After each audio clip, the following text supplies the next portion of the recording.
Daily wages, casual labourers, temporary employees या आर्जी मुलाजमीन जम्मू कश्मीर में काम करते हैं। अब डिपार्टमेंट वाइज अलग अलग जगहों पर क्या काम हो रहा है, वक्त गुजरने के साथ आहिस्ता आहिस्ता चीज़ें आ रही हैं। एक बहुत बड़ी तादाद है, अल्लाह करे कि इस साल उन सब की अच्छी खबरें आना शुरू हुई हों, बाज़ाब्ता तौर पर उसमें कोई पेशरफ्त हो।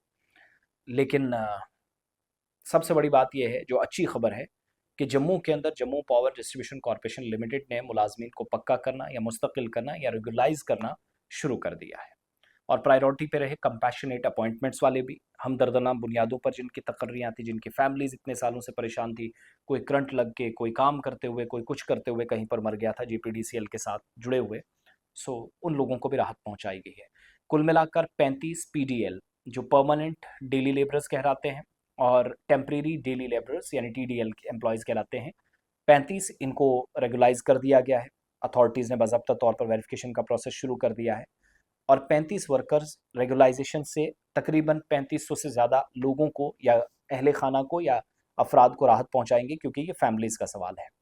फिर एक और ऑर्डर अलग से आया, एसआरओ 43 का इस्तेमाल किया गया। रिहैबिलिटेशन असिस्टेंस स्कीम के तहत 32 कंपैशनेट अपॉइंटमेंट्स जो करनी थी वो कर दी गई, उसको भी अप्रूवल मिला है, उसको भी क्लियरेंस मिल गया है जेपीडीसीएल से।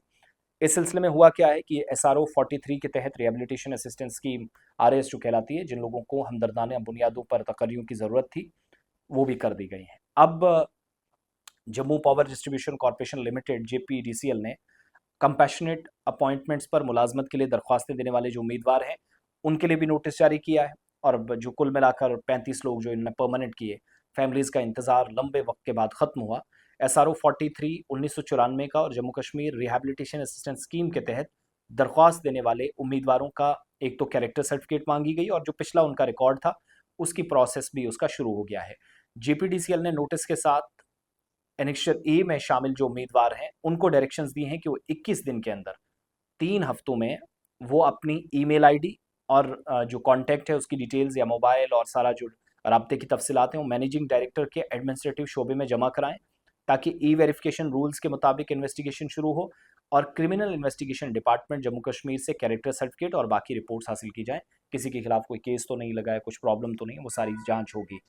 मुकर्रा मुद्दत में 21 दिनों में अगर ये लोग अपने कागजात जमा नहीं करा सके, अपना राब्ता नंबर, ईमेल आईडीज़ और डिटेल्स नहीं दे सके, तो कंपैशनेट अपॉइंटमेंट्स जो इनकी होने जा रही हैं, इस हक से वो महरूम हो सकते हैं।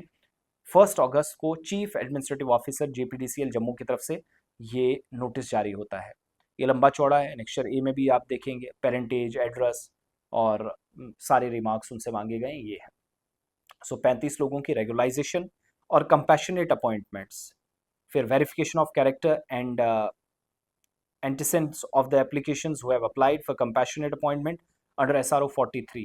So SRO 43 के तहत केसेस की तहकीकात ये भी कंफर्मेशन हो रही है। और दूसरा अच्छी बात ये कि बरसों से इंतज़ार करने वाले मुलाजमीन को पक्का भी किया जाएगा। सो अल्लाह करे चीज़ें बहुत तेज़ी के साथ आगे बढ़ें, एसआरओ वालों को भी राहत मिले, लैंड डोनर्स वालों को भी मामलात मिले जिनको कहा गया है डिस्ट्रिक्ट लेवल पे वेरिफिकेशन फंसी हैं, प्लस आर्जी मुलाजमीन। असेंबली सेशन सितंबर में होना है, परसों कैबिनेट मीटिंग है, सो अल्लाह करे उससे पहले कोई अच्छी खबर आए।